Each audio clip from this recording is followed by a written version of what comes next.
Слышишь? Так нормально. Наверное, не клади этот телеграм.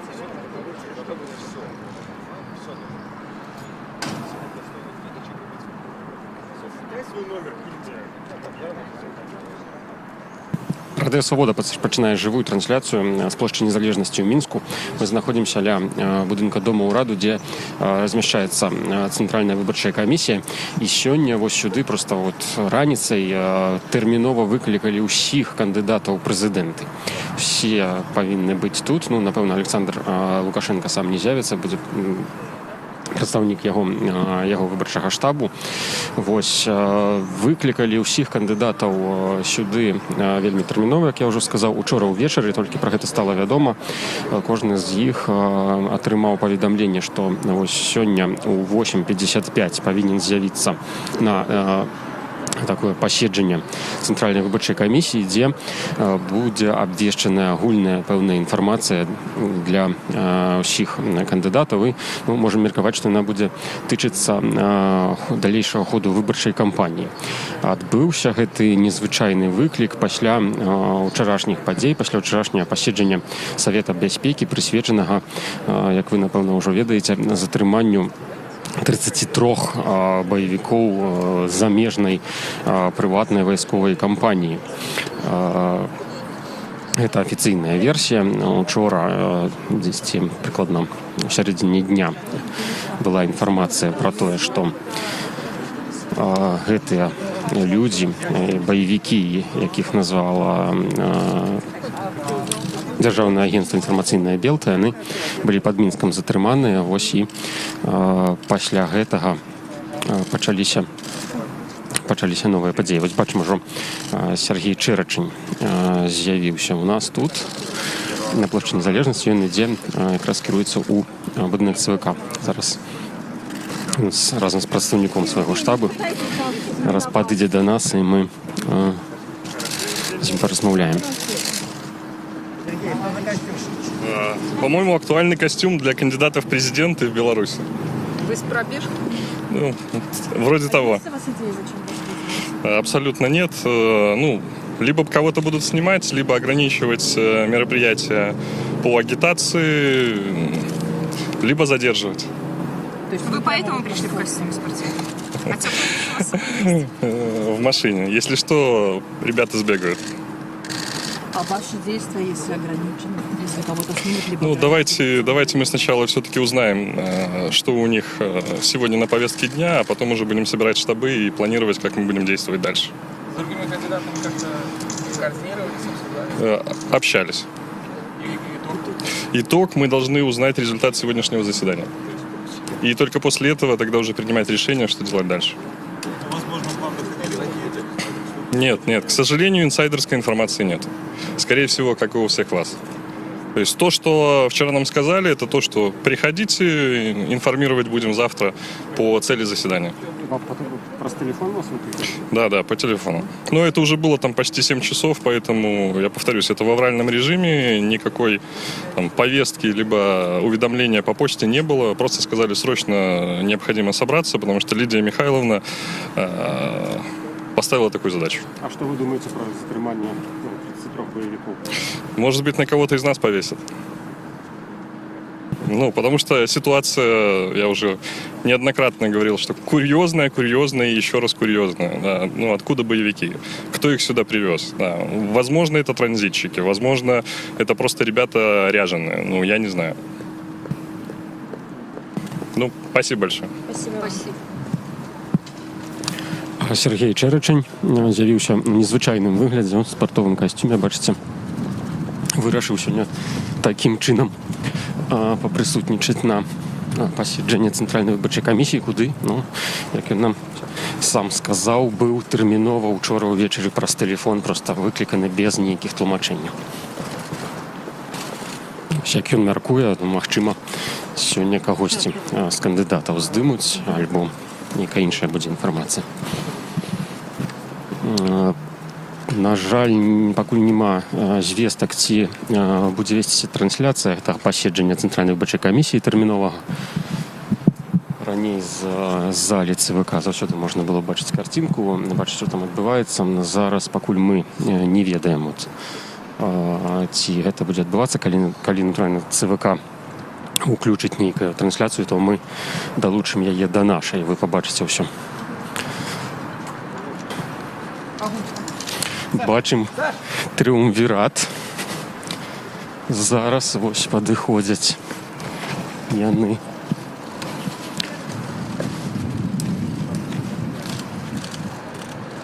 І зараз мы пачуем іх.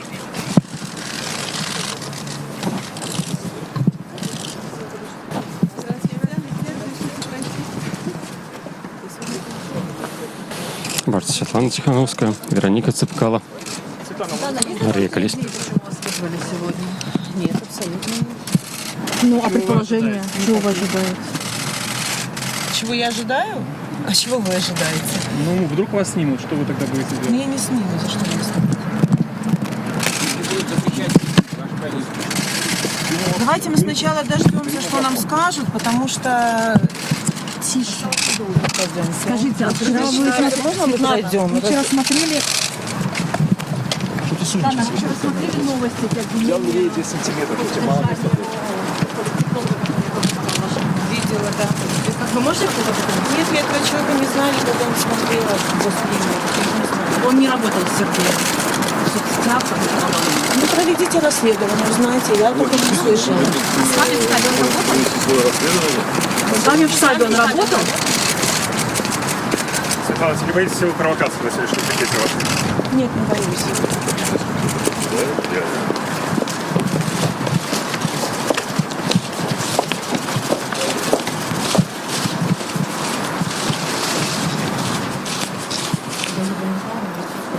Зайшла Светлана Тихановская у будынак Дома ўраду разам з Марыяй Калеснікай, Веронікай Цыпкала. Ну, напэўна, адна яна зможа там прысутнічаць.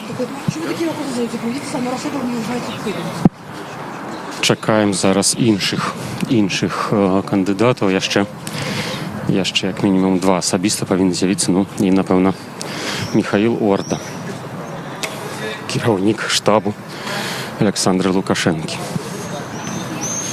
Вось нас ахова чамусьці праганяе з гэтай пляцоўкі. Андрей Дмитриев, бачым яго. Ён з'явіўся, зараз падыдзем бліжэй. С вещами? Конечно, с вещами. С теплыми? С теплыми. Или вы Слушайте, ну, вечером пришел в костюме спортивном? молодец. Он, видите, подготовился лучше, да. Зачем вы связываете сегодняшний созыв кандидатов? Ну, потому что теперь концерты закатывать будет власть. Это теперь ее концерт, начиная со вчерашнего первого представления, да, выхода с цыганочкой. Вот. Угу. Что вы думаете про затрымание боевиков? Поживем, увидим, сколько эти боевики, когда они плакать начнут и давать показания, да, тогда, может быть, что-то станет понятнее. Пока, конечно, это вызывает больше вопросов. То есть так получается как-то в Беларуси. Вот живем мы 5 лет спокойно, никто никого не трогает, да. И вот прям буквально к выборам начинают там крысы сходить с ума. Вот Вагнер приезжает, не тот, да. Вот, поэтому пока это выглядит все как желание еще больше отодвинуть выборы от общества или общества от выборов, да. Вот, под, конечно, вот этим предлогом заботы о независимости, которая, конечно, всем нам дорога, вот, но посмотрим, что нам скажут. Да. Спасибо. Документ с собой? Не пустят. Документ с собой. Андрей Дмитриев, кандидат президента, зараз заходить у будинок Дому ўраду, дзе размешчана сядзіба Цэнтральнай выбарчай камісіі. Вось і чакаем, і тут застаецца Ганна Канапацкая і хтосьці з выбарчага штабу Александра Лукашэнкі. Мяркуем мы, што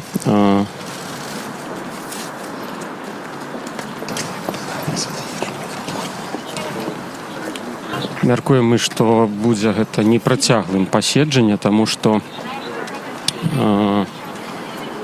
нейкая відавочная інфармацыйная просто абвестка для кандыдатаў і не запланаваныя іх выступы. Ну, паглядзім, цяжка меркаваць на гэтую выбарчую кампанію. Столькі нечаканых рэчаў адбылося, што ўжо можна чакаць чаго заўгодна, самых разнастайных кульбітаў палітычных і не толькі.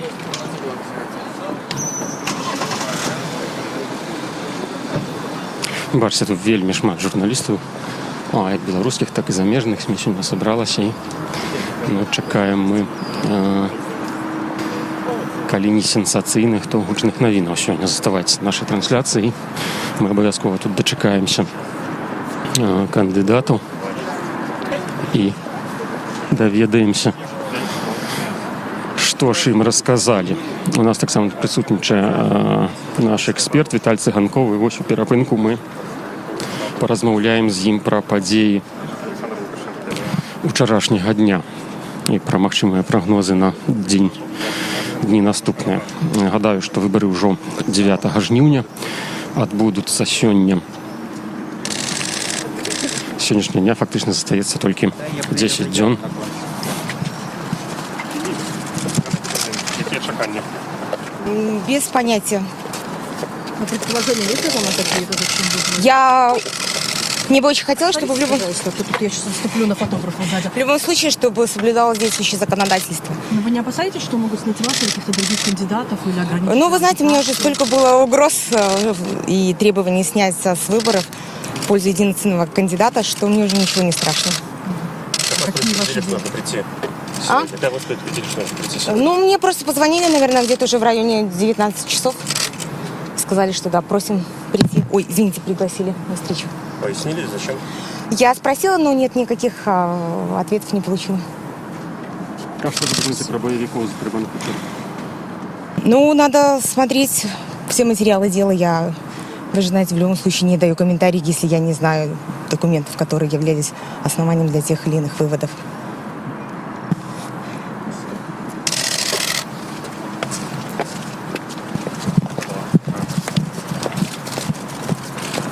Ганна Канапацкая, стрыманы каментар мы пачулі, не эмацыйны. Пабачым, што яна нам скажа, калі вернецца з будынку дома ўраду. Ну, фактычна ўжо 4 кандыдаты ў прэзідэнты там знаходзяцца. Можам меркаваць, што Александр Лукашэнкі мы тут не пабачым, але альбо хтосьці з яго штабу ўжо там, альбо зараз з'явіцца Міхаіл Орда, які прадстаўляе яго на паседжаннях ЦВК. Вось літаральна, напэўна, ўжо праз хвіліны пачнецца гэтае тэрміновае, як я ўжо гаварыў, паседжанне. Нечаканае паседжанне толькі ўчора ўвечары о 7 гадзіне даведаліся кандыдаты пра тое, што яны мусяць тут з'явіцца, выклікалі іх усіх праз тэлефон, не тэлеграмай урадавай, як гэта звычайна адбывалася. І гэта сведчыць пра тое, што вельмі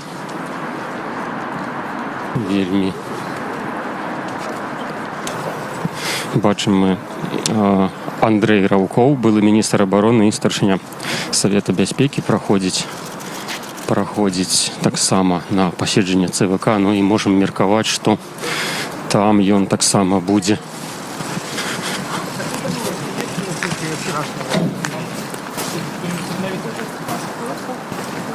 Там же возбуждено уголовное дело, и где они находятся? Какого нет статуса? Дают показания. Они подозреваемые? Вось пачулі мы ад старшыні Савета бяспекі, што затрыманыя ўчора расійскія баевікі даюць паказанні. Гэта адзінае, што ён сказаў журналістам, больш на пытанні не стаў адказваць. І наше меркаванне пра тое, што сённяшняе паседжанне ЦВК тэрміновае звязана з учарашнімі падзеямі, затрыманнямі 33 расійскіх баевікоў каля Мінску, яны звязаныя. Вось такое пацверджанне проста мы тут пабачылі.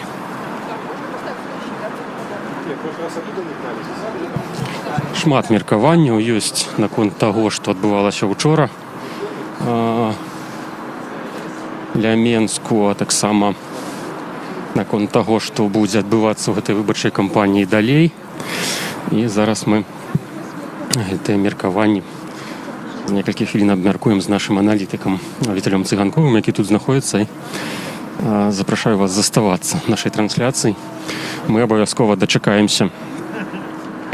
Да, мы абавязкова дачакаемся ўсіх кандыдатаў і даведаемся, што ж ім такога там расказалі. Акрамя прарасійскіх баевікоў, грамадзян Расіі, якіх беларускія дзяржаўныя СМІ ўжо назвалі баевікамі, учора быў затрыманы у Мінску вядомы паліттэхнолаг Віталь Шкляраў, калі не памыляюсь, так яго завуць. Прычыны, якія падрабязнасці яго затрымання пакуль невядомыя.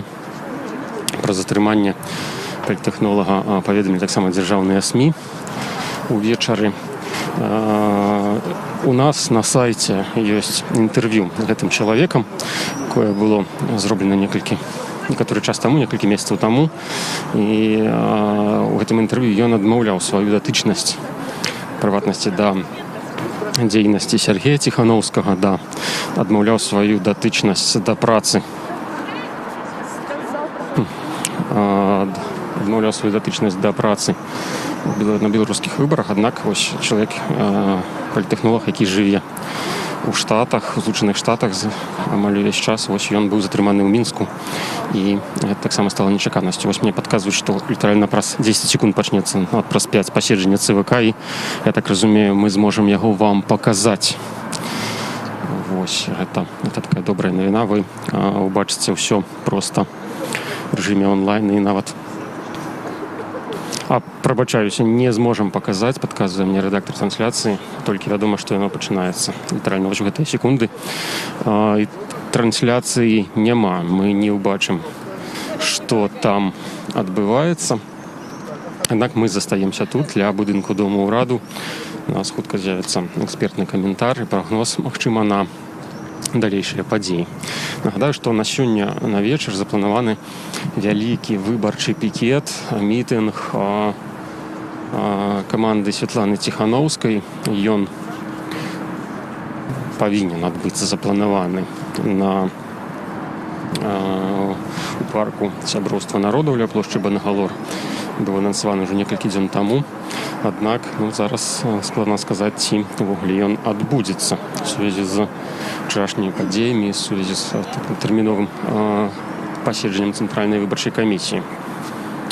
Вядома, што учарашні мітынг Ціханаўскай у Асіповічах быў адменены, і афіцыйная версія штаба Святланы Ціханаўскай па тэхнічных прычынах. Больш нічога яны не тлумачылі, і дакладна мы не ведаем, што ж там адбылося, чаму ён быў так тэрмінова адменены. Зараз мы паразмаўляем з нашым экспертам Віталем Цыганковым, аналітыкам, паразмаўляем пра тое, што ж адбывалася учора і што адбываецца зараз. Віталь, добры дзень. Добры дзень. Віталь, адразу пытанне, што сёння адбываецца, чаму так тэрмінова, якія меркаванні на гэты конт? Безумоўна, звязана гэта з падзеямі учорашняга дня, калі афіцыйныя ўлады аб'явілі, што былі затрыманы 32, як яны называюць, баевіка, члены прыватнай ваеннай групоўкі Вагнера. Яны былі затрыманы ў Беларусі. І в сувязі з гэтым, безумоўна, все гэта сённяшняе паседжанне.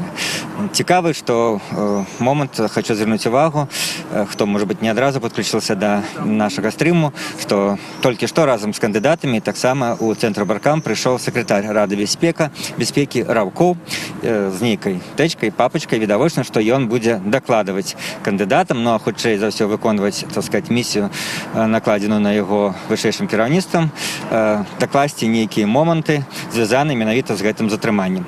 Так што ну вот менавіта на фоне гэтага затрымання і все сённяшнія падзеі варта расцэньваць.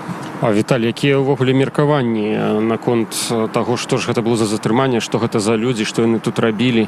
Вельмі шмат меркаванняў розных у нас на сайце, таксама я бачу проста мноства версій, тэлеграм-каналах увогуле невядома, што робіцца. Якія асноўныя версіі, ці можна іх агучыць? Так, я таксама разам з вами хотел бы звярнуць увагу на то, што з учорашняга дня на нашым сайце і празкі акцэнт, і меркаванне расійскіх аналітыкаў, беларускіх аналітыкаў, афіцыйная інфармацыя. Все гэта, безумоўна, зараз я не перадам, таму запрашаю наших гледачоў прыйсці на сайт Свабоды і все гэта там пачытаць. Ну, але фактычна сур'ёзныя аналітыкі зараз, ну, згарнуліся, можна сказаць, перайшлі да фактычна адной версіі, што затрыманне гэтых баевікоў, ну, перш за ўсё, патрэбна беларускай уладзе, каб стварыць адпаведны фон выбарчай кампаніі. Паколькі, ну, версія, што яны сапраўды прыехалі сюды, каб рыхтаваць нейкія правакацыі, яна выглядае дастаткова анекдатычнай. Мы нагадаем некалькі фактаў, якія, ну, гэта даказваюць. Па-першае, 24 ліпеня, выступаючы в адной з сілавых частак, і ён, Александр Лукашенко, апошні дні толькі там і выступае, Лукашенко заявіў, што я ведаю, што рыхтуюцца правакацыі, і яны будуць ажыццёўлены рукамі вот тых прадстаўнікоў і, значыць, чальцоў вот гэтых прыватных ваенных кампанію. 24-го днем ён сказаў, а в ноч з 24 на 25, як паведамляюць афіцыйныя крыніцы, якраз гэтая група і прыехала ў Беларусь. Прытым она так для, скажем, правакатараў і патэнцыйных тэрарыстаў даволі дзіўна прыехала, афіцыйна зарэгістравалася і жыла в атэлі недалёка, не так далёка адсюль, ВББ, это такі даволі вядомы атэль, дзе праводзяць розныя семінары, і нават ён з замежным уласніцтвам там. І натуральна, што в Менску ва ўсіх атэлях, ну, ёсць, па-першае, працэдура регистрации пашпартов. По-другое, ну, многие супрацоўнікі отелей, так ці иначе, всем это ведомо, вымушаны, ну, дапамагаць, скажем, специальным службам, сачыць за пастаяльцамі и так далее. Вот яны жылі некалькі дзён в отеле, потым приехали и стали жить в гэтым санатории, где таксама не хаваліся, ходили в этой милитари форме. Карацей, рабілі все магчымае, каб показать, что они тут спокойно себя адчуваюць, яны ніякія не нелегалы, и відавочна, что они тут живут, ведаючы, что никто их не кране. И тут раптом вось спецоперация, там, с шумовыми гранатами, с паламанными дверьми. Это так само можно бачить в наших репортажах на сайте Свободы. Наши корреспонденты приехали в гэты санаторий и сняли там гэтые двери и все такое. И больше за то, гэтые супрацоўнікі гэтага санатория были понятыми и падчас затрымання сказали, что бачили их билеты, авиабилеты в Турцию и так далее. Карацей, яны адпачывалі, но вот подвернулись под беларускую палітычную ситуацию. И відавочна, что зараз уладам трэба, так сказать, гэта затрыманне, каб нагнетаць атмасферу, каб, па-першае, запалохаць людзей. Кожны амаль выбары гэта адбываецца. Мы тут узгадываем і пацукоў, нібыта, якія атручваюць ваду. Мы узгадаем і 25 сакавіка 2017 года, калі нарасталі пратэсты дармаедаў, і тады ўлада утварыла справу патрыётаў, калі хапалі людзей, гаварылі, што нарыхтуюць нейкі пераварот, але потым, калі ўсё заціхла, іх праз некалькі месяцаў выпусцілі без прыдалення всялякіх абвінавачванняў. Вось. Так што таксама, ну, на сёння версія фактычна у салідных палітычных назіральнікаў толькі адна, што гэта такая, ну, псіхалагічная і палітычная аперацыя беларускіх уладаў дзеля стварэння адпаведнай, ну, скажем, гнітлівай атмасферы падчас выбарчай кампаніі. А якое наступства гэта можа мець для адносінаў паміж Мінскам і Масквой? Бо, ну, я, напрыклад, быў вельмі здзіўлены, калі на сайце Белты убачыў просто чорным па белым написано баевікі расійскай прыватнай кампаніі, замежнай прыватнай кампаніі Вагнер, ну, усе ведаюць, што это расійская, але баевікі, так просто было написано, што якія можа гэта мець наступства? Ну, наступства быць самыя розныя, але я б тут бы не перабольшыў вось гэтыя магчымыя наступствы. Мы памятаем, як калісьці Александр Лукашенко і, ну, беларускія ўлады затрымалі там прадстаўніка Уралкалія Баумгартнера, і здавалася б, што вось все, канец адносінам, хапаюць закладнікі расійскага грамадзяніна, але все неяк потым абышлося. І то есть гэта не першы раз, калі, ну, беларуская ўлада па нейкіх прычынах арыштоўвае расійскіх беларускіх грамадзян. Тут, канешне, пазіцыя афіцыйнага Менска будзе, што мы нічога не маем там супраць братняй Расіі. І зараз, дарэчы, многія назіральнікі якраз адзначаюць, што менавіта падчас всіх гэтых заяў беларуская ўлада паводзіць даволі асцярожна. Не абвінавачвае афіцыйную Расію. Калі што, то заўсёды можна будзе скінуць на то, што все-таки гэта некая прыватная структура, якая не мае ніякае дачынення да афіцыйных уладаў, якія з намі сябруюць, якія ўтвараюць з намі саюзную дзяржаву і гэтак далей. Мы ведаем, як у псіхалогіі і, скажем, у рыторыцы Александра Лукашэнкі не раз гучаць абвінавачванні на адрес расійскіх алігархаў. Маўляў, расійскае кіраўніцтва хорошае, а вот алігархі, яны робяць тут каляровыя рэвалюцыі, яны дапамагаюць нашым пазіцыянерам. Раней Захад дапамагаў, цяпер нібыта Расія. І пры гэтым вось такі паварот, што, маўляў, гэта не афіцыйнае кіраўніцтва зрабіла, а гэта зрабілі нейкія прыватныя структуры, якія нават шкодзяць самому Пуціну, шкодзяць афіцыйнаму кіраўніцтву Расіі сваімі дзеяннямі.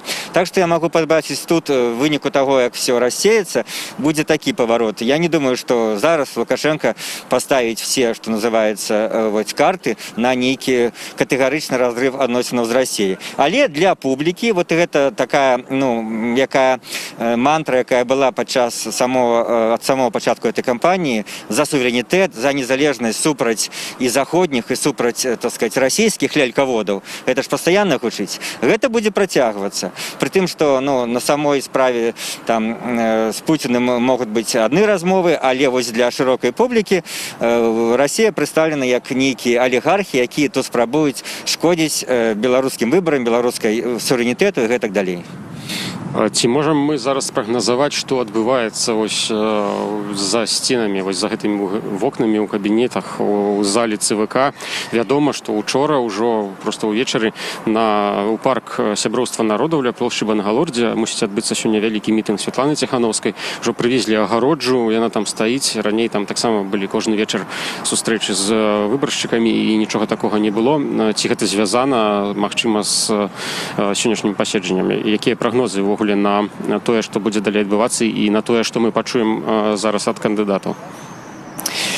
Самая складаная рэч прагнозы, але, ну, можна экстрапалировать те мінулыя падзеі, каб зрабіць нейкі прагноз. Ну, відавочна, будзе вялікая, скажем так, псіхалагічная нагрузка на кандыдатаў на фоне выступу Ярмошынай, і, хутчэй за ўсё, галоўны выступ все-таки будзе у сакратара Рады бяспекі Раўкова.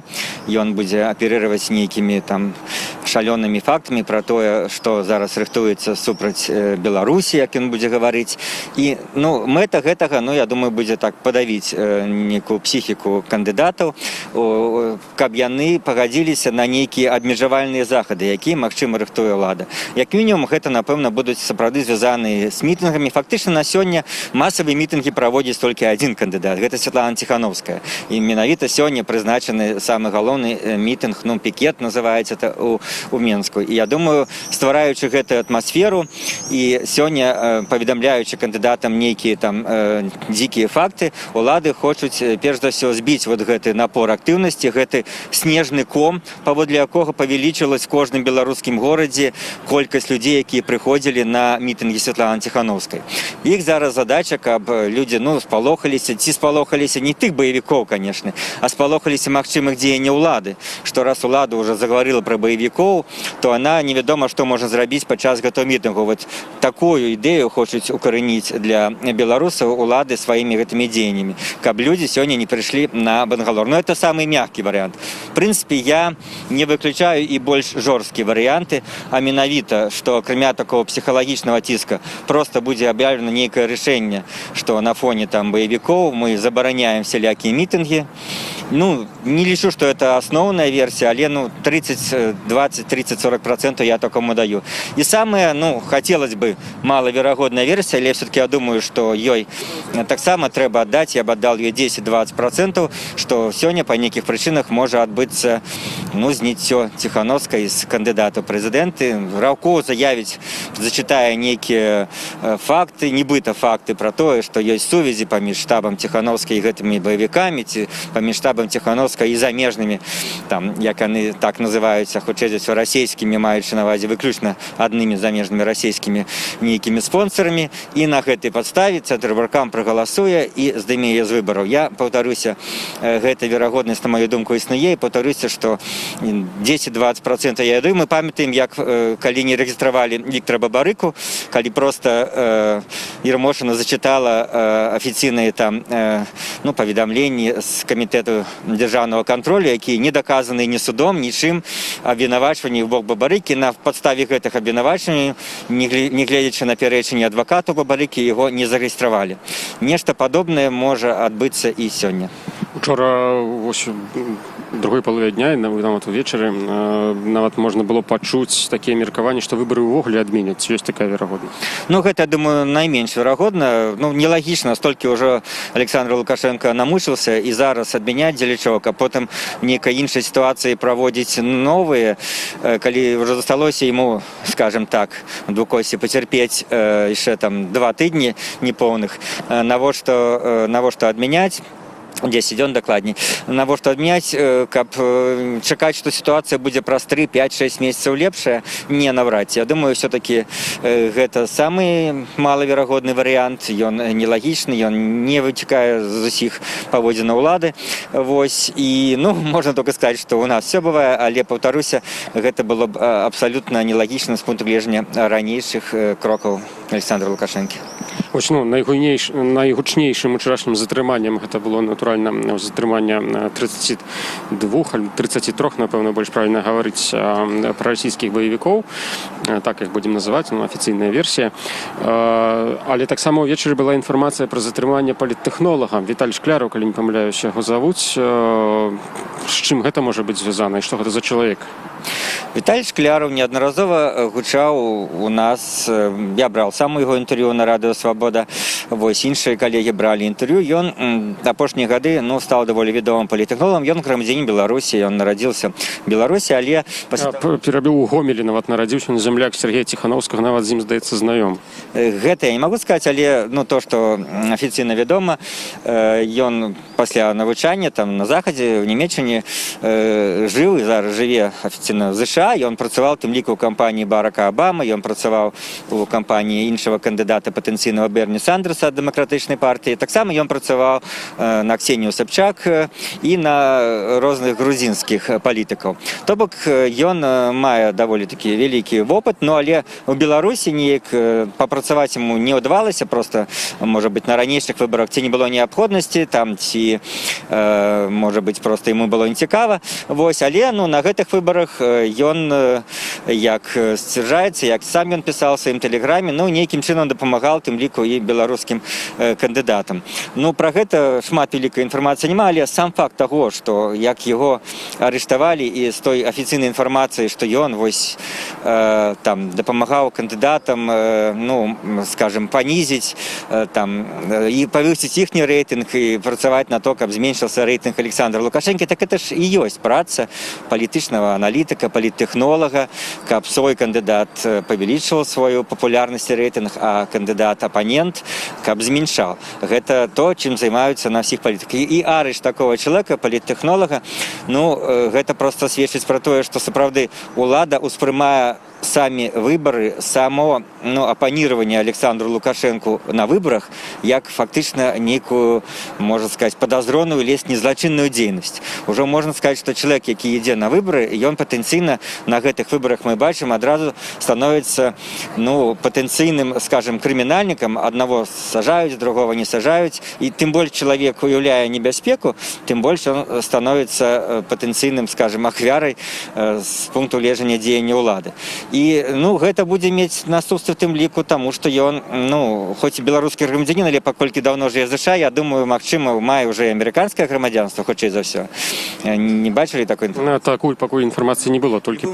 Ён в Амерыцы жыве, і ясна, што амерыканскія ўлады не пакінуць гэта абсалютна, так сказаць, без увагі, але тут можа быць якраз з гэтага пункту гледжання, раз ён амерыканец, хутчэй за ўсё, то я думаю, его навряд ці доўга будуць будуць трымаць у всяком разе сэнс то такого паліттэхнолага трымаць толькі да выбарчага дня. Магчыма, его там 9-10 вызваляць, але сам гэты факт паказальны, што не толькі там патэнцыйныя баевікі, а людзі, якія займаюцца палітычным кансультаваннем, абсалютна законнай і абсалютна натуральнай дзейнасцю падчас выбарчай кампаніі, яны з'яўляюцца з пункту гледжання ўлады ахвярамі менавіта патэнцыйнага арышту. Дякую, Віталь.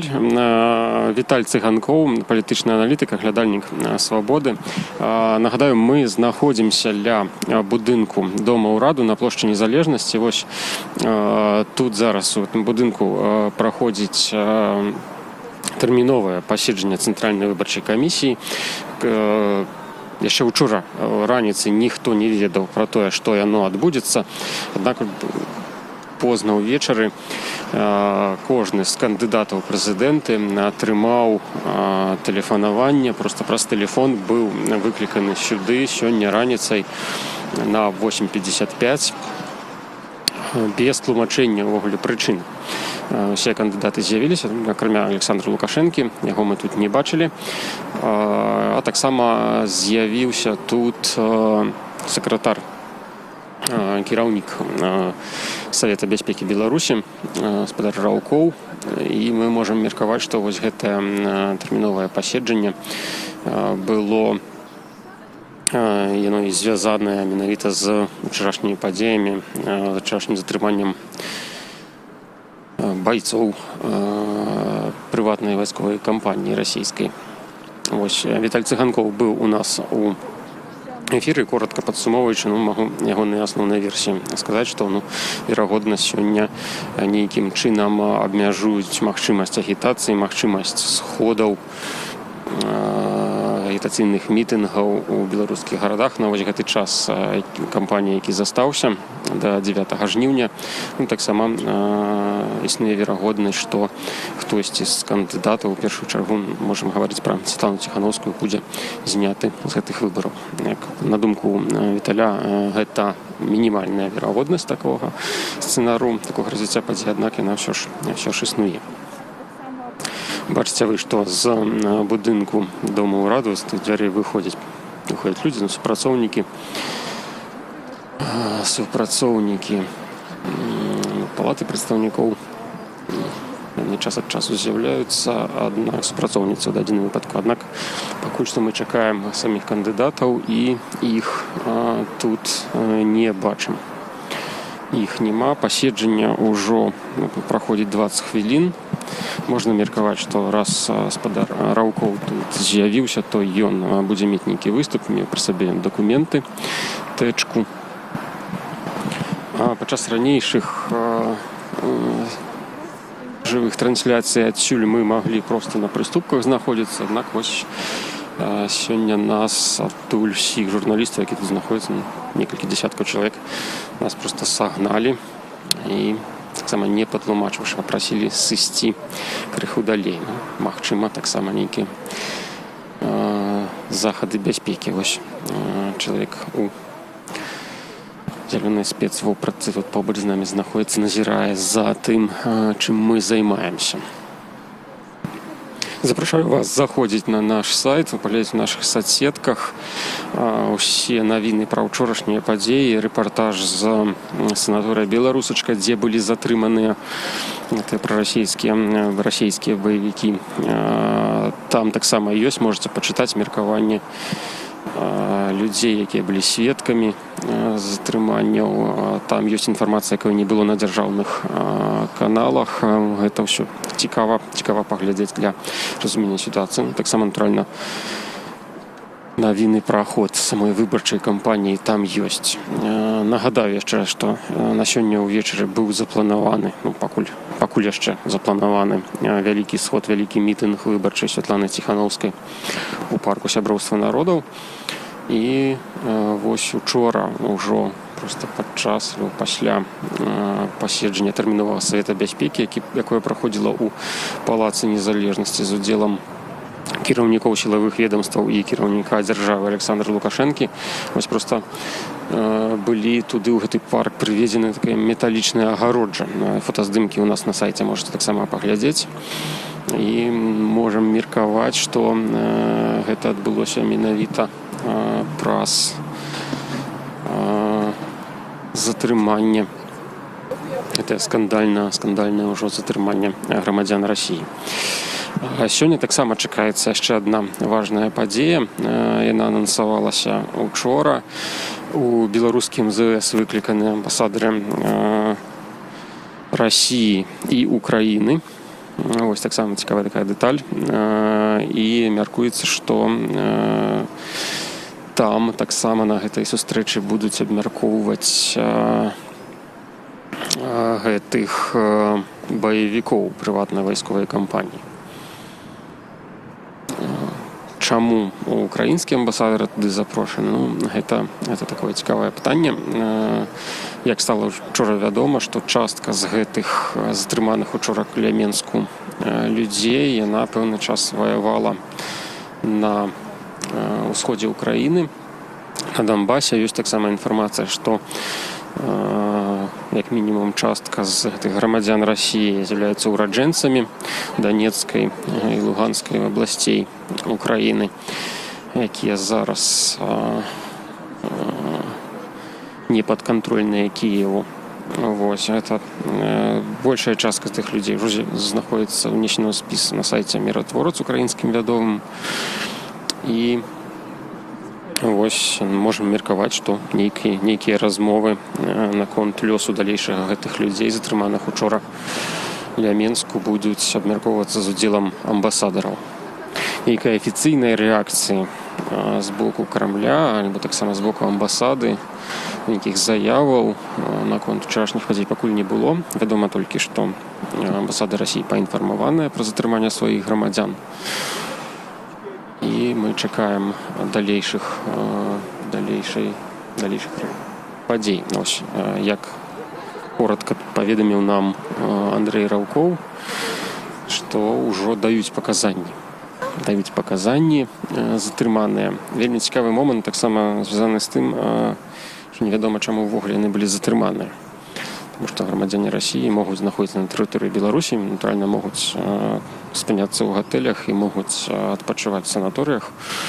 Вось, пра нейкія супрацьпраўныя дзеянні, якія б здзяйсняліся затрыманымі, пакуль інфармацыі не было.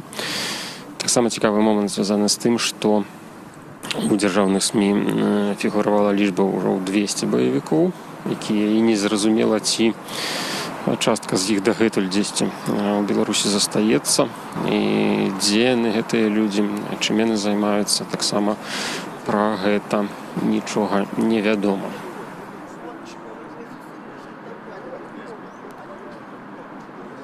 Ось ужо 25 хвілін знаходзяцца кандыдаты ў прэзідэнты ў будынку Дома ўраду, дзе працягваецца паседжанне ЦВК.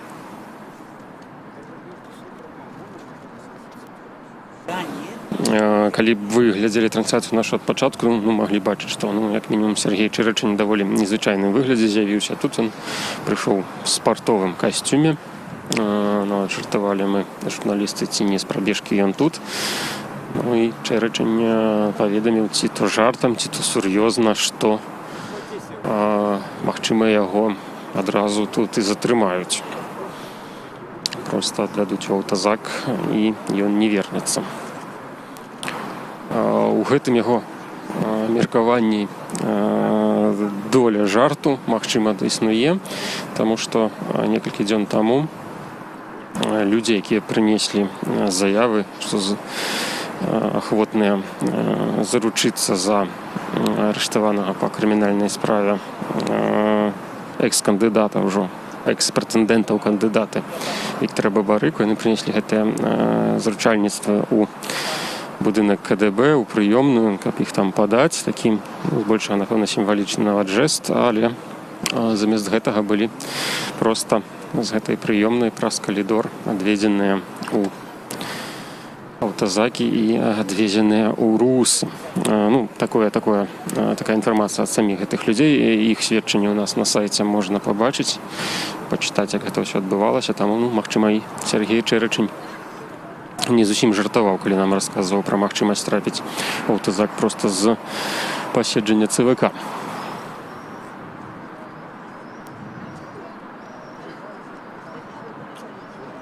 Нагадаю таксама, што да выбараў застаецца 10 дзён. Ужо ў бліжэйшы аўторак 4 жніўня пачнецца датэрміновае галасаванне.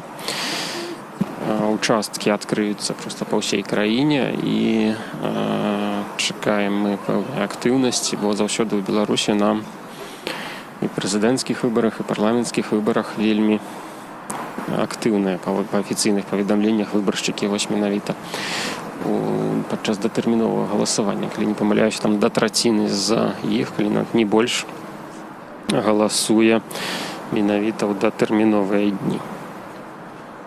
Участкі будуць працаваць па скарочаным графіку, дакладней не прыгадаю зараз. Здаецца, даж з 10 да 18 гадзіны з перапынкам на гадзіну альбо дзве. А ўжо ў асноўны дзень все будзе адбывацца па стандартнай схеме з 8 раніцы да 8 вечара без перапынку на абед кожны зможа прагаласаваць. Ну, прынамсі, так было заўсёды. Як будзе сёлета, прадказаць ужо немагчыма увогуле. Выбарчая кампанія 2020 году, напэўна, самая непрадказальная, самая поўная розных сюрпрызаў, прыемных і не зусім. Таму брацца, неяк прагназаваць падзеі далейшыя, ну, вельмі і вельмі складана.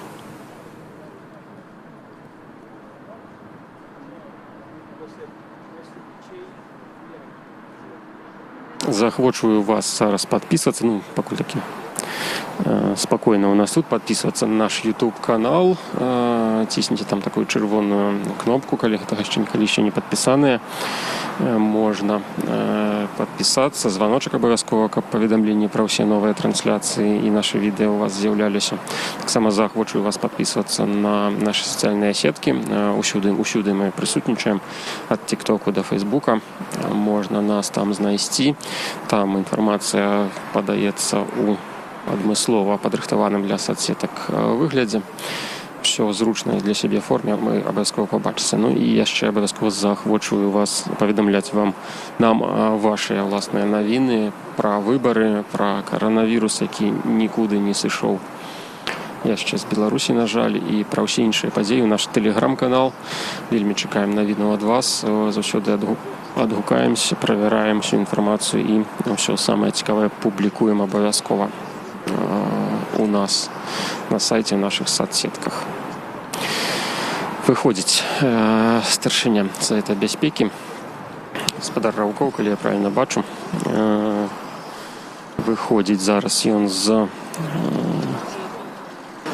уваходу прызначанага палаты прадстаўнікоў і кіруецца у бок Савета міністраў, а мы бяжым да яго. Вось пад'язджае аўтамабіль.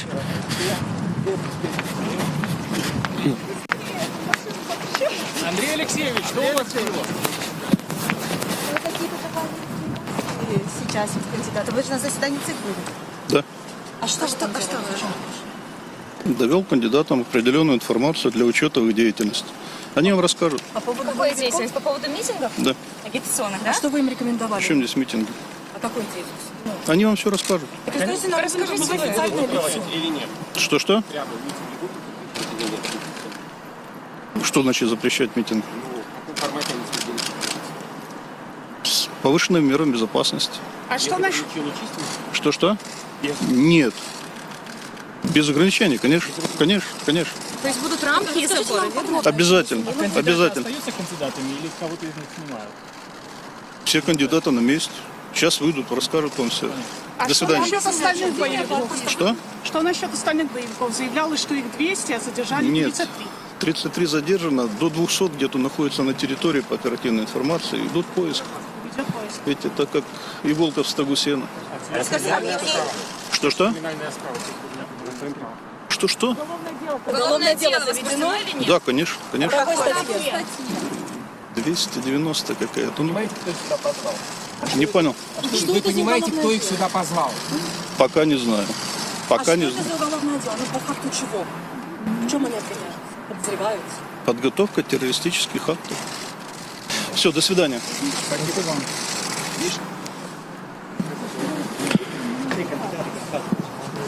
Кандидаты вышли.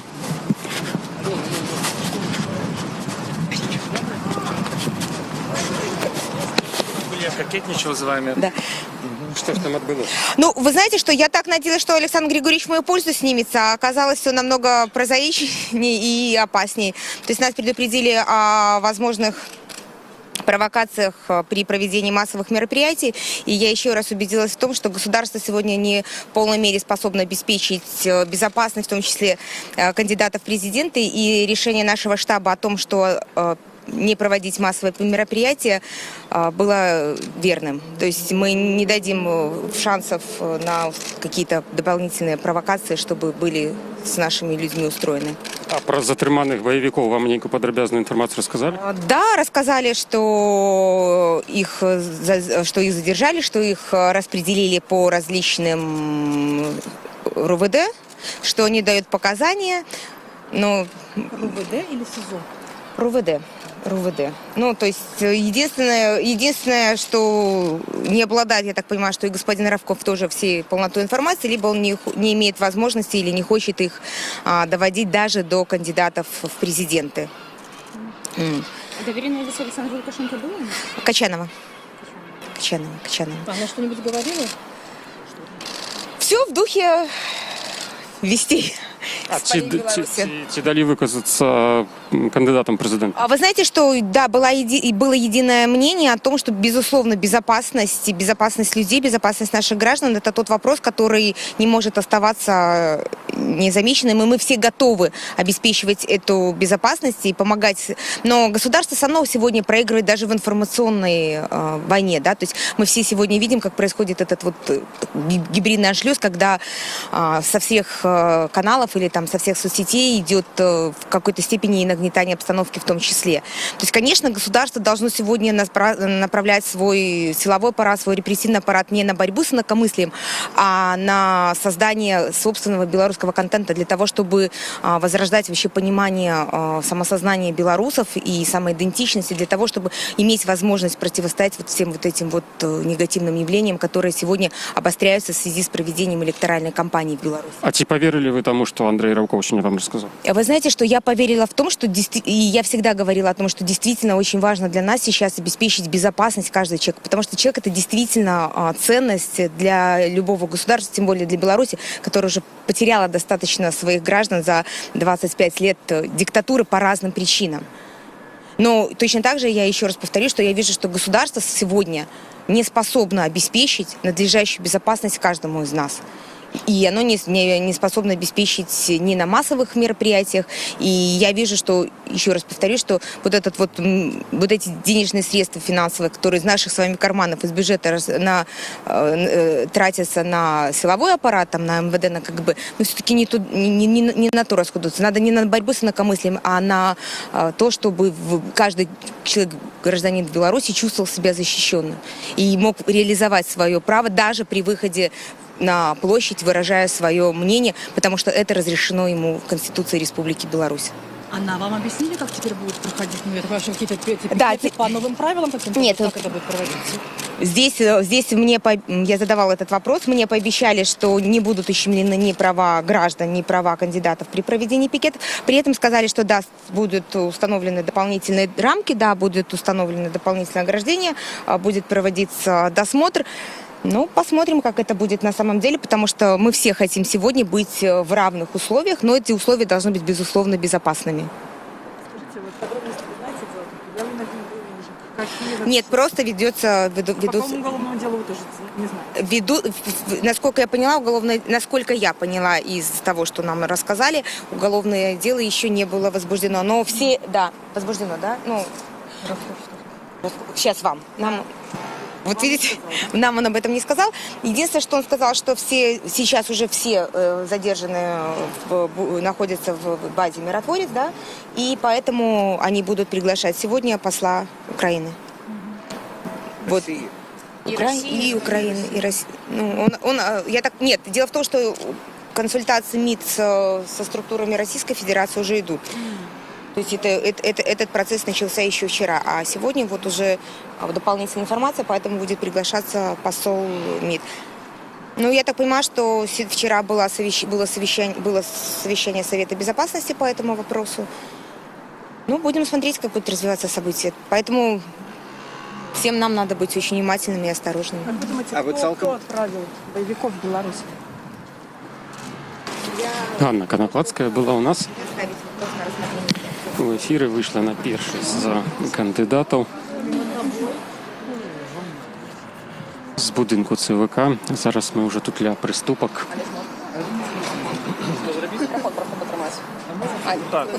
Ми зараз уже для приступок чекаємо інших кандидатів. Ну, у першу чергу, напевно, Святлану Тихановську і Андрія Дмитрієва, бо менавіта яны активно ездят по краіне і проводять сустрэчы з выбаршчыкамі. Вось і, напэўна, новыя правілы вядзення тых мітынгаў,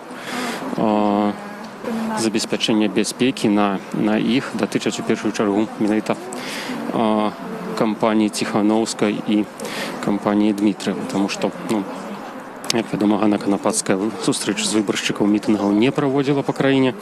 Таксама Сергей Чырычань ад іх адмовіўся. Ну, Александр Лукашенко сустракаецца у іншых умовах з людзьмі на дадзены момант.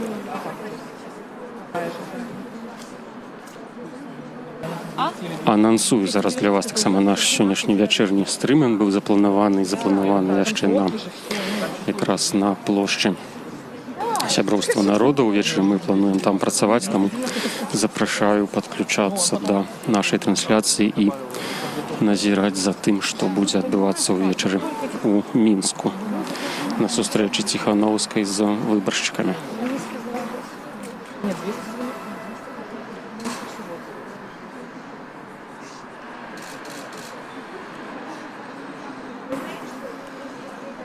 Коротко падсумую зараз для вас выказванне, кароткую інфармацыю ад старшыні Савета бяспекі Андрэя Раўкова. Ён выйшаў, бачылі вы, напэўна, злавілі мы яго ля аўтамабіля. Паведаміў ён нам, што заведзеная крымінальная справа і затрыманыя даюць паказанні, затрыманыя баевікі расійскай прыватнай вайсковай кампаніі даюць паказанні ўжо. І пакуль невядома, праўда, гэта прызнальныя паказанні, або яны адмаўляюць сваю датычнасць да віны. І таксама Раўкоў паведаміў, што яны падазраюцца ў падрыхтоўцы тэрактаў на тэрыторыі Беларусі. Я думаю, што вельмі хутка можна гэта ўсё будзе пабачыць у нас на сайце з нейкімі каментарамі і больш поўнай інфармацыяй. Можам чакаць, што яна ў бліжэйшыя дні з'явіцца, бо паводле беларускага заканадаўства 3 сутак можна ўтрымліваць чалавека і пазней неабходна ўжо прад'яўляць яму абвінавачанне. Здараецца, канечна, выключэнне з гэтага правіла, аднак можам меркаваць, што ўжо заўтра, паслязаўтра больш афіцыйную інфармацыю мы пабачым з канкрэтнымі артыкуламі крымінальнага кодекса.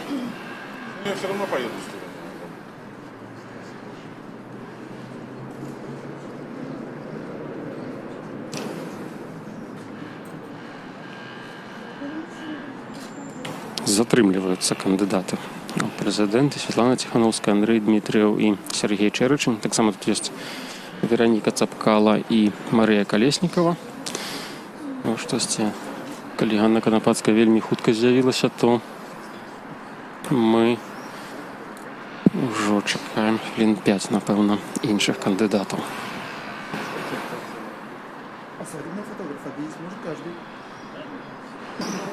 Святлана Тихановская, Андрэя Дмитріева на бліжэйшыя дні вельмі шчыльны графік сустрэчаў з выбаршчыкамі па ўсёй Беларусі запланаваны. Мітынгі, сустрэчы таксама і ў абласных цэнтрах планаваліся. І зараз невядома, як гэтыя новыя правілы правядзення сустрэчаў, больш пільны нагляд усіх, хто на іх прыходзіць, як яны паўплываюць на далейшую агітацыйную кампанію. Тихановскай і Дмитріева ў першую чаргу, паўтаруся.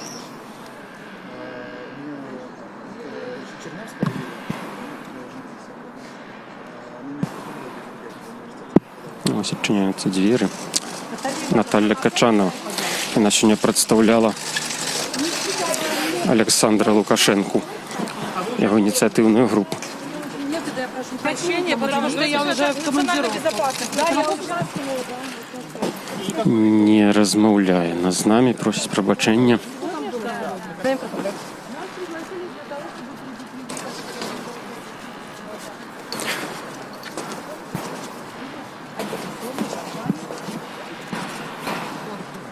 Спасибо. Спасибо. А это не как-то отразится на вашем Но вы же спрашивали, наверное, у секретаря государственной безопасности. Как это отразится? Да, так что я же вам ответила. Я же вам ответила, что... Как это отразится на кампании президента сегодняшней? Что отразится? Вот эта вот ситуация. Ничего, не как и все. Мы точно так работаем, как и все. Мы точно будем делать все для того, чтобы обеспечить тех людей, меры безопасности, тех людей, которые будут встречаться с нами. И если власти сегодня будут обеспечивать при проведении массовых мероприятий еще какие-то дополнительные меры, я считаю, что это абсолютно правильно. Потому что жизнь людей – это самое главное, что есть в нашей стране. А это не помешает ведению кампании? Нормальной? Я считаю, что ни в коем мере не помешает. Потому что, я еще раз повторюсь, в нашей стране было и есть самая ценность, главная – это человек. Поэтому обеспечить безопасность – это задача власти. А есть понимание, откуда кто? Ну и в том числе тех людей, которые собирают людей на мероприятия. Насколько серьезна вся эта ситуация? Наталья Качанова. Зараз мы рассказала она нам, типа уплываюць новыя правілы сустрэч з выбаршчыкамі на кампанію кіраўніка краіны дзейнага. Ну, коротка, калі падсумаваць, то не паўплываюць.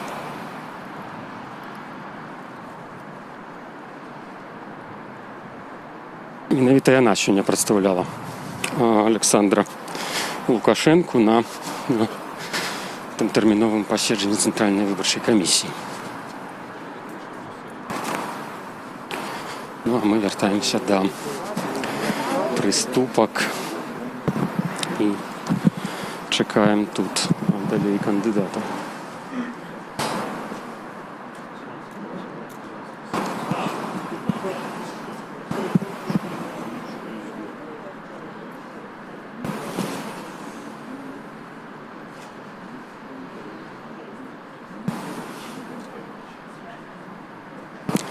Як і планавалася, паседжанне было не працяглым, 10-30 хвілін.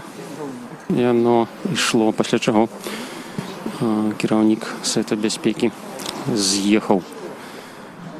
Андрэй Раўкоў з'ехаў, даўшы кароткі каментар журналістам пра ўчарашняе затрыманне.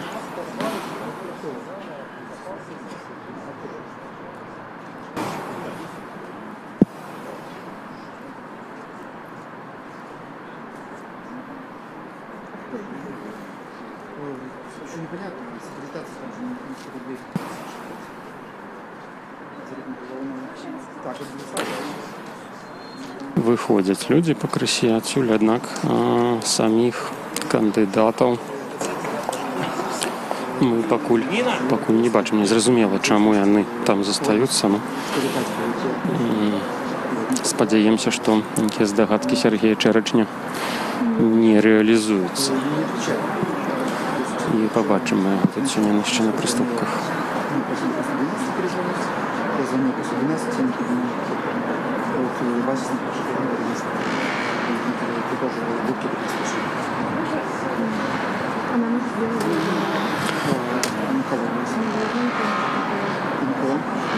Нагадаю, што 5 кандыдатаў на дадзены момант застаецца ў выбарчай гонцы. Это Александр Лукашенко, Святлана Ціхановская, Сергей Чэрачань, Андрэй Дмітрыеў, таксама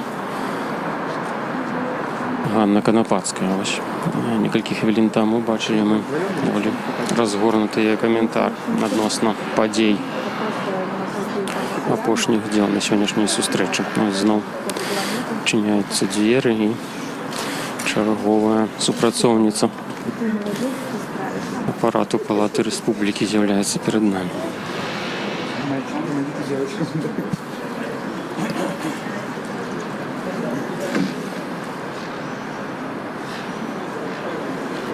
Усе папярэднія выбарчыя кампаніі, усе паседжанні ЦВК, звычайна, праходзілі ў прысутнасці журналістаў.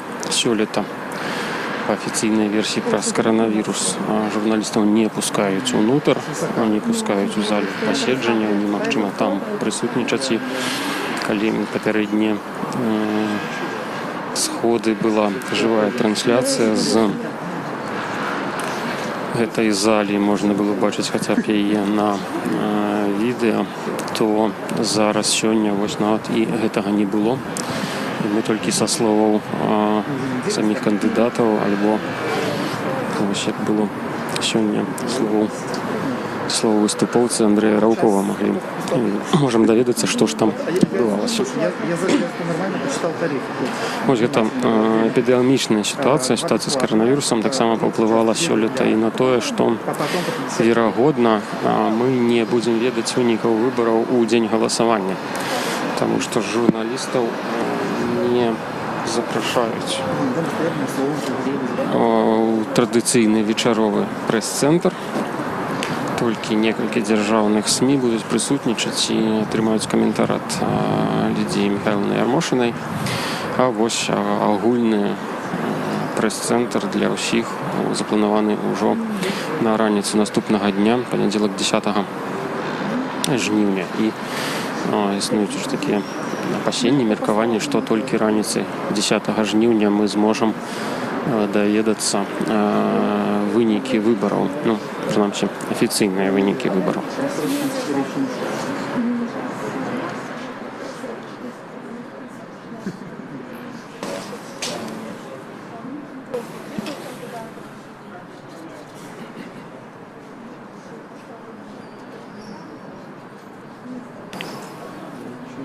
Учора таксама стала вядома пра тое, што тэрмін утрымання пад вартай Сергея Ціханаўскага, мужа Святланы Ціханаўскай, працягнуты. І ён як мінімум да канца верасня будзе пазбаўлены волі. Вось, ну, як сама Святлана адзначыла, для яе гэта не стала сюрпрызам. Яе каментар можаце таксама ў нас на сайце ўбачыць і даведацца таксама пра гэта. Нагадаю, што па ацэнках праваабаронцаў, міжнародных праваабарончых арганізацый беларускіх ужо некалькі дзясяткаў палітвязняў у Беларусі існуе людзей, якія, на думку праваабаронцаў, незаконна утрымліваюцца пад вартай. Ну, сярод іх у тым ліку былы прэтэндэнт на кандыдата прэзідэнта Віктор Бабарык, які за КДБ утрымліваецца, і вось ўжо некалькі тыдняў нейкіх навінаў пра слідчыя дзеянні над ім, нейкіх новых фактаў з яго крымінальнай справы не з'яўлялася. Мы ведаем толькі тое, што было агучана ў спецрасследаваннях на дзяржаўных тэлеканалах.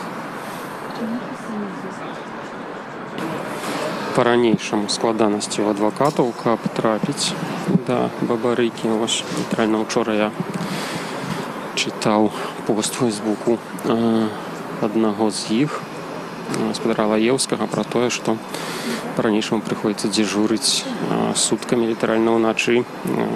Людзі стаяць, займаюць чаргу, каб адвакат Бабарыкі змог трапіць да свайго падабароннага. Ну, складана сказаць, з чым гэта звязана. Магчыма, з вялікай колькасцю людзей, якія зараз утрымліваюцца за КДБ, альбо з сітуацыяй з каранавірусам. Якіх тлумачэнняў пакуль мы не маем на гэты конт.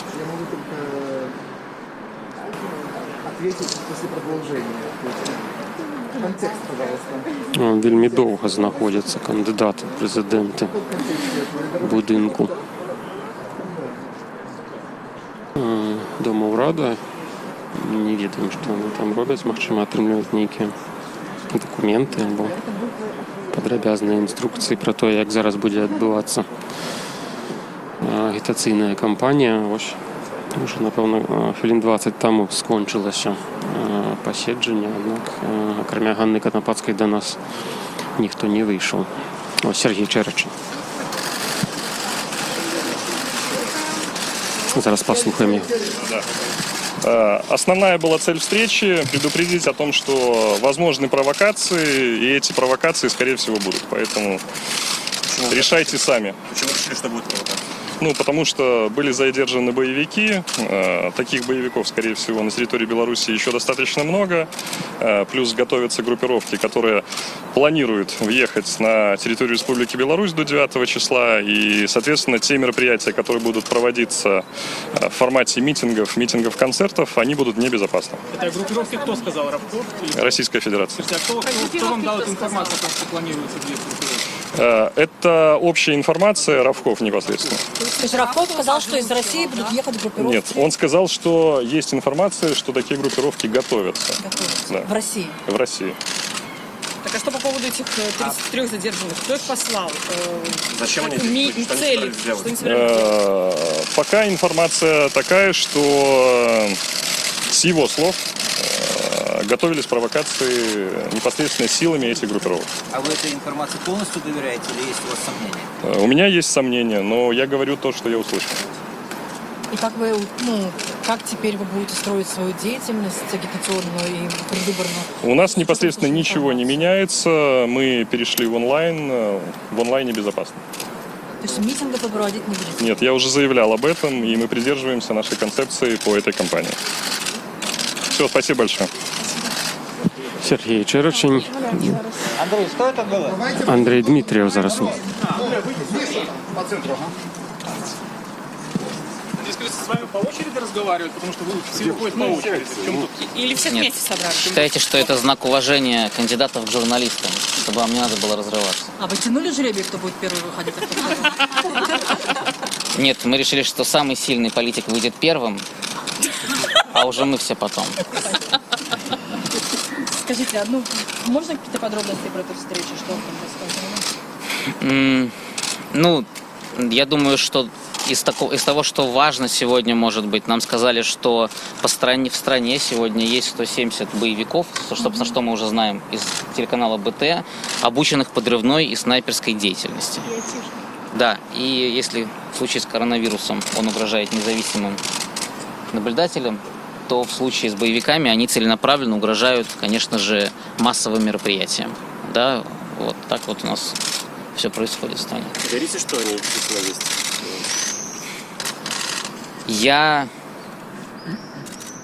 Знаете, сложно ставить под сомнение слова главы Совета Безопасности, да? Он все-таки вроде должен быть человеком, который отвечает за свои слова, иначе у нас совсем все плохо в стране.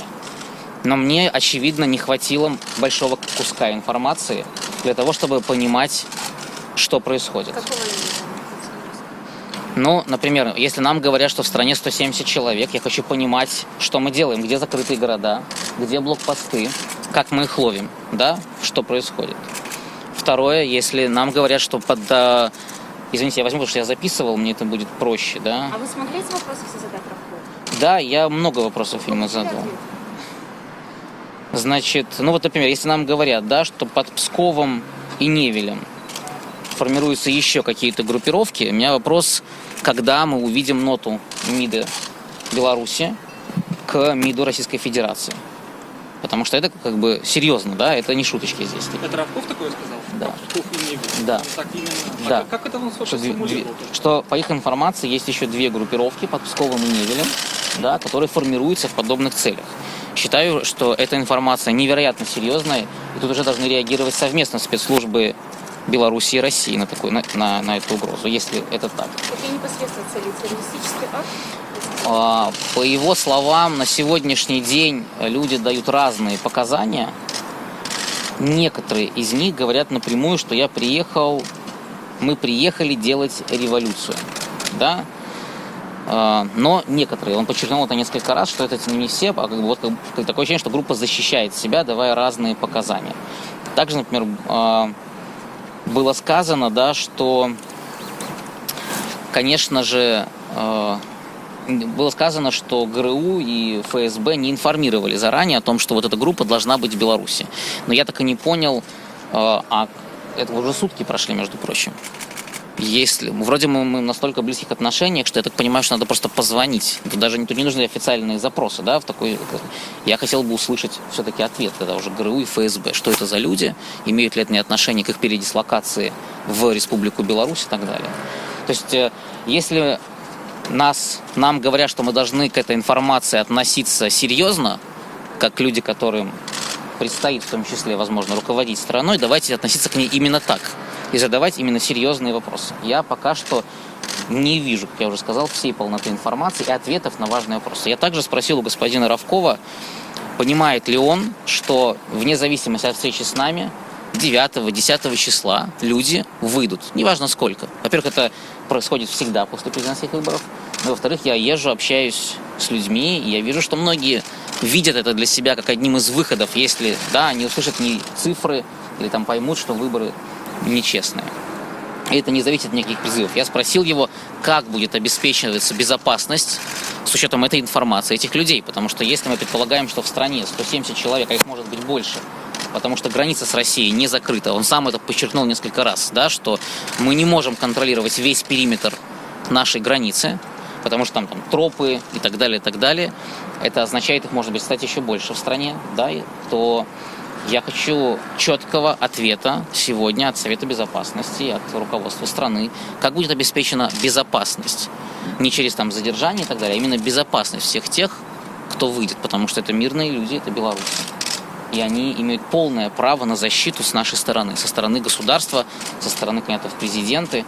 И я надеюсь, что этот ответ мы еще получим. Я также спросил его, возможно ли ограничение интернета. Мне был дан ответ, что в случае, если будет, они посчитают, что оттуда исходит прямая угроза безопасности страны, то они не исключают полностью такого шага. Вот, спросил его про плавающие БТРы. Я думаю, что всех нас сегодня очень напрягают, скажем так, приметы армии в городе. И он сказал, что то, что вот они там плавают, это ко 2 августа. Пообещал, что после того, как они отпразднуют 2 августа, их не будет. Я надеюсь, что так и будет, потому что моя принципиальная позиция, еще раз повторю, армия не является инструментом решения внутренних вопросов. И не может таким инструментом быть. Эти боевики были вооружены? Спрашивали его? Да, спросили. Он сказал, что он не может дать полноценного ответа на этот вопрос. Андрей, вот эти все-таки группировки под Псковом, они что готовили в Беларуси? Тоже революция? Ну, пока мы же не можем допросить тех, кто под Невелем, да, пока что. Но он ничего вот, тут, пока вот он сказал, что их информация, что они там есть, да.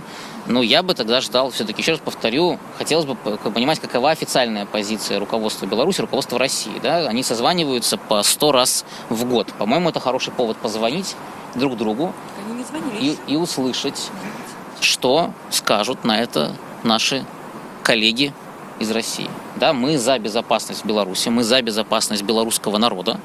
Абсолютно. Ну тогда давайте будем открыты и покажем, да, что делается для того, чтобы ее обеспечить. Вот. Со своей стороны я хочу сказать, что мы будем продолжать избирательную кампанию. Мы будем продолжать ездить по городам, встречаться с людьми.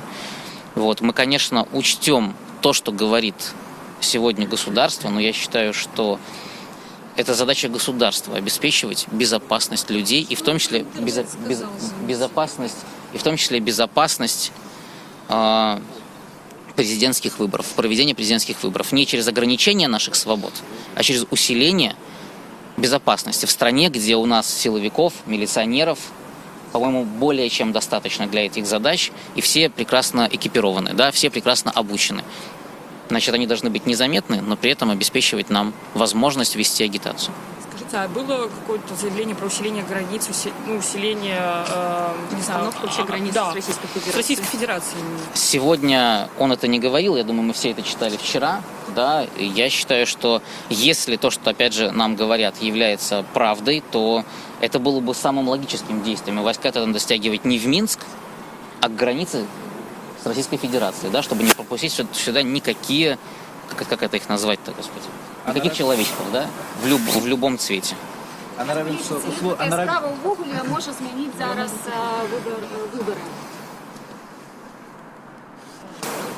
Я думаю, нам надо немножко подождать. Почекайте, вибачайся. Ну, я думаю, що нам треба почекати ще пару днів, ми побачимо, як ця справа буде розвиватися. Да? Я сьогодні щиро сказав уже Наталі Качановій, коли ми розмовляли після, я щиро сказав, що я повинна розуміти, що узровень недовіру у нас якби вищий за небеси. Ми вже бачили справу Білого легіону, да, яка після розсипалася у прах. Ми вже бачили джипи, які проривалися таким чином, що так само після не зрозуміло. І я ще раз хочу повторити. Сам з нами сьогодні розмовляв керівник Совета безпеки країни. Я не можу ставитися до його слов просто як, що це, ведаєте, некий гумор, да, такий. Але я лишу, що коли така серйозна розмова, потрібні і серйозні для нас кроки, щоб ми сапраўды гэтаму давяралі. І тоді будемо розуміти. Але це не повинно замінати вибором на сьогоднішній день. Да? Це повинно просто, ми повинні бачити, що є забезпечення громадської безпеки і забезпечення безпеки країни. Це межа, бо сьогодні вона відчинена тільки з одного боку. Дякую коронавірусу. На ровність умову як це впливає? На ровність умову вибору, як це впливає? Тому що... На жаль, так, на ровність умов це впливає одним чином. На жаль, їх як не було, так і не буде. Да. Вы продолжите агитационные пикеты, там, поездки? Да, мы продолжим агитационные пикеты, поездки, встречи, безусловно. И я считаю, что есть только один способ для нас прийти, наконец, в ситуацию, когда такие вот ситуации вообще просто исчезнут. Это выбрать нового президента. Нам нужен новый президент. Я еще больше в этом уверен. Потому что даже то, что сейчас происходит, почему это оказалось возможным? Чья политика привела к тому, что у нас есть границы, которые мы не контролируем даже на вот этом безопасном уровне, на силовом уровне. Поэтому я считаю, что мы должны продолжать кампанию, учитывая обстоятельства, которыми у нас сегодня ознакомили, безусловно. Но, по-моему, сегодня все альтернативные кандидаты, если посмотреть на их действия, за 2 месяца просто как это делают все, чтобы эта кампания с их стороны была мирной, спокойной, не призывают никаким насильственным действиям, да, не говорят людям ничего, что может сегодня спровоцировать агрессию или спровоцировать негатив. Наоборот, говорят, давайте будем вместе, давайте придем наблюдать, давайте придем выбирать 9 числа. Насколько я знаю, это самый мирный способ, которым мы можем поменять власть. Прийти, проголосовать, посчитать честно и выбрать новый президент. Скажите, так а уже было заявлено, как этих 170 оставшихся боевиков будут искать? Ну, надеюсь, что используя все возможные меры для этого. Не было, ну, я думаю, что это и... Боятся выходить на улицу, 170 боевиков в стране. Да? Ну, а я же говорю, как бы по мнению Совета Безопасности, эти боевики нацелены именно на массовые скопления, да, на массовые мероприятия. Вот, и там Качанова напомнила нам сразу ситуацию со Стеллой 3 июля, да, когда это было, что вот это страшно все и так далее. Я согласен, что это страшно, но мне еще страшнее от того, еще раз говорю, что мы не имеем той информации, на которой мы можем сегодня основываться полноценно. Вот. С другой стороны, сам шаг, который есть сегодня, согласитесь, он беспрецедентный. Вообще все эти выборы беспрецедентные. Вот. Но этот шаг, по-моему, впервые, когда глава Совета Безопасности встречается с кандидатами в президенты. Спасибо большое. А варианты снятия с выборов вы не разглядаете? Андрей Дмитрів вельмі падрабязна нам расказаў пра тое, што адбывалася на сённяшнім паседжанні. Вось маглі вы чуць, і зараз чакаем мы Святлану Ціхановскую з Веранікай Цапкалай і Марыяй Калеснікавай.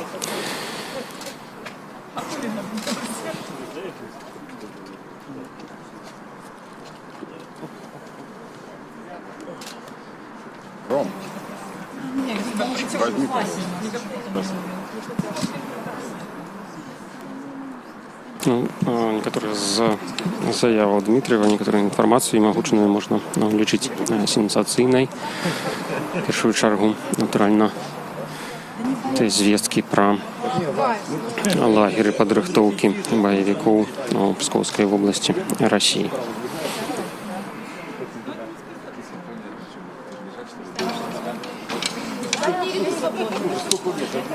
Где уважение?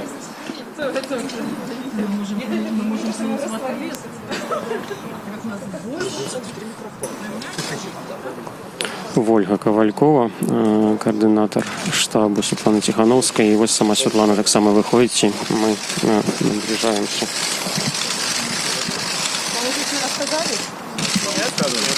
А? Что вам рассказывали? Зачем вы вызывали? Значит, смотрите, мое единственное заявление, я понимаю, что вы уже все знаете, что там было, вам в подробностях все рассказали. Значит, все наши мероприятия будут проходить в штатном режиме, ничего не отменяется. Единственное, что будут усилены меры по обеспечению безопасности людей. То есть будут установлены металлоискатели, будет оцепление. Это все для того, чтобы наши люди, которые приходят к нам на пикеты, чувствовали большую безопасность. Поэтому все сегодня приходим на пикет Светланы Тихановской. Все в штатном режиме. И берегите себя.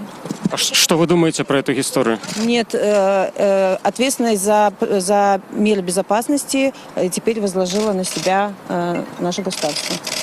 Светлана, а что вы думаете про эту историю затримания боевиков? Ну, ничего хорошего не думаю. Я думаю, что вы проведете какое-то расследование и свое собственное, и расскажете нам, что это было.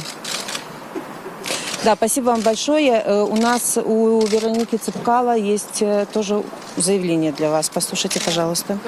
Добрый день всем. Я бы хотела сделать заявление. Сегодня я утром получила повестку в МВД. Меня вызывают в МВД для дачи показаний по делу, которое было заведено против моего супруга Валерия Цепкало, турецко-подданным гражданином. Также хочу заявить, что мою сестру сегодня, сотрудника Белгазпромбанка, неизвестные люди усадили прямо с парковки автомобиля, люди в гражданском, посадили в автомобиль и увезли в неизвестном направлении. Куда увезли, я не знаю. Может быть, это МВД для дачи показаний, может быть, это КГБ, я не знаю. Но я это расцениваю как политическое давление на нас, на нашу компанию. И просто хочу знать, что вот сейчас я поеду давать показания в МВД. А сестра сотрудница Белгазпромбанка? Сестра моя сотрудница Белгазпромбанка, да, я не знаю в отношении чего. То есть я это расцениваю как политическое давление лично на меня, лично на моего супруга. Причина задержания, мы не знаем, где она находится, причина задержания неизвестна. Мне позвонили сотрудники ее банка и сообщили о ее задержании. Ваш супруг знает, что вас вызывают? Да, конечно, знает. А по делу о защите вот этой чести достоинства? Мы не знаем, по какому делу. У меня в повестке указано, что я должна явиться для дачи показаний по делу именно турецкого гражданина. А куди ви повинні з'явитися? А куди менавіта з'явитися повинні? Что еще раз? В МВД, на Роза Люксембург. У меня даже есть адрес, я могу сказать. Это на Розе МВД, Роза Люксембург. Сейчас, секундочку. Мне очень тяжело об этом говорить, потому что такого рода давление... Так, ну, это управление... Это по борьбе с организованной преступностью Розы Люксембург, 101, кабинет 302. Да, я сейчас планирую туда поехать для дачи показаний. Конкретно к вашей компании какие-то претензии высказывала? Конкретно нашей компании участие моего супруга? Ну, я уже, наверное, говорю про избирательную кампанию. Нет, ничего не говорили, просто еще раз говорю, меня сегодня с утра остановили ГАИ, ко мне подошли, вручили мне повестку, они хотели, чтобы я сразу последовала с ними в МВД для дачи показаний, но как бы отпустили меня в связи с тем, что я объяснила, что мы идем с моими боевыми подругами, соратницами в ЦИК для разъяснений. Нас вызвали вот в 9:55 для получения разъяснений. Поэтому вот такое безобразие у нас творится. Спасибо. Спасибо. Вероніка Цепкало розказала про те, що відбувається з її сестрою просто зараз. Бачите ви, що Світлана Тихановська, Вероніка Цепкало і Марія Колєснікова зараз сиходять від будинку Дому Ради з площі Незалежності.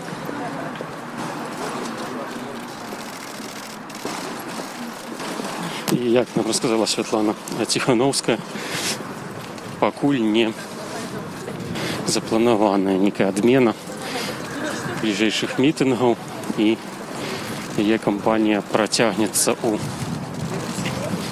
запланованому режимі. Гадаю, що уже сьогодні увечері У парку сяброўства народу ля плошчы Бангалор запланаваны вялікі выбарчы мітынг. Святлана Ціхановская. Мы плануем працаваць там, весці трансляцыю адтуль, таму заклікаем яе глядзець, далучацца да нас і сачыць увогуле за навінамі этой выбарчай кампаніі на нашым сайце. Асноўная інфармацыя, калі вы не ад пачатку далучыліся да нас і прапусцілі нейкія заявы кандыдатаў, таксама Андрэя Раўкова, то я думаю, што іх ужо можна зараз шукаць на нашым сайце вельмі сцісла, коротка, і пра асноўнае там абавязкова ўсё будзе. Мы ж нашу трансляцыю зараз завяршаем, з вами развітваемся і заклікаем берагчы сябе і заставацца на свабодзе. Сачыце за намі. Усяго добрага.